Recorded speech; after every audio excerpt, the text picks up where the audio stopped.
Hello, YouTube. This episode is about Harry Potter and the Master of Death, but what it means to be the Master of Death. To truly be the Master of Death, you have to accept that one day you will die. This seems counterintuitive. Voldemort's goal is immortality, and he and Grindelwald view cheating death as being the same as mastering it. But that isn't how it works. In the Deadly Hallows fable, the three brothers each try to evade or cheat death in their own way. One brother wants an unbeatable wand, the second wants to resurrect the dead, and the third just wants to hide out. The first two brothers' requests are active, beating people in duels and bringing the dead back to life, whereas the third brother's is more passive. The two active brothers' requests backfire and they die.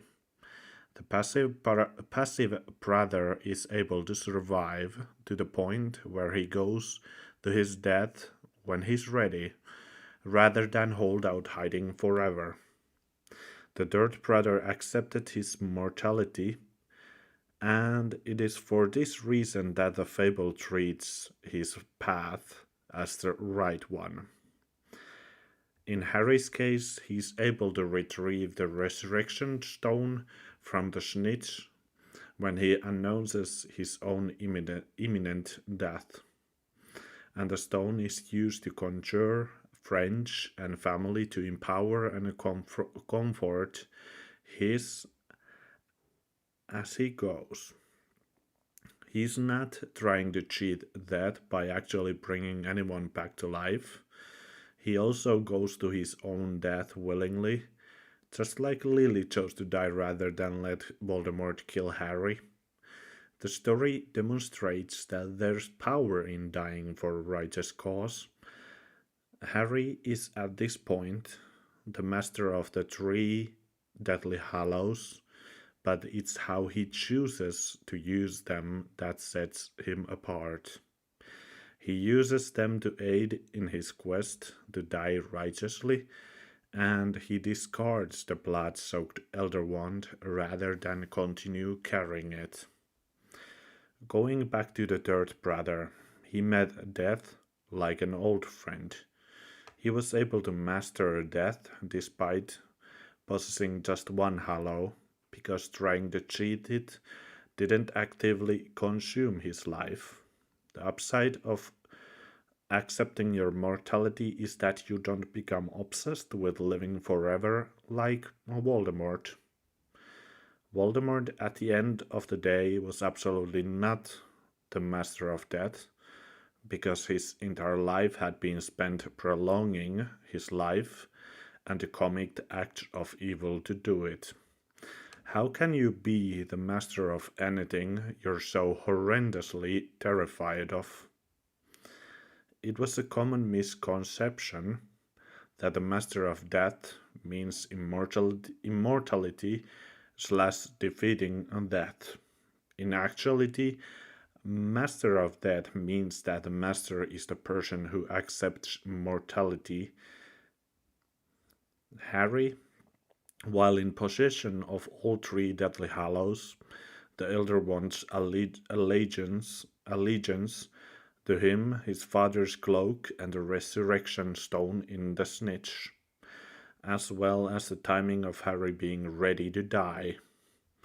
All points to him accepts his immortality, what he has to do to save everyone else, and like the youngest Peverell brother, he treated Dumbledore, like an old friend. Harry had a choice to go back or go on. He chose to go back, not because he explicitly wanted to stay alive, but because he knew there would be a chance that Voldemort would be defeated for good and all if we went back. So, like dying to save everyone else, Harry went back again to save everybody. Harry making this choice not for himself or any selfish reason, but for the good of everybody, indicated that he was willing to die if it meant Voldemort would be defeated. His willingness to go into the forest and meet his fate head on made all the difference in his survival and, of course, Narcissa lying outright to Voldemort. Voldemort, like the oldest Peverell brother, died because of his arrogance. Snape, like the second Peverell brother, died after clinging to a lost love.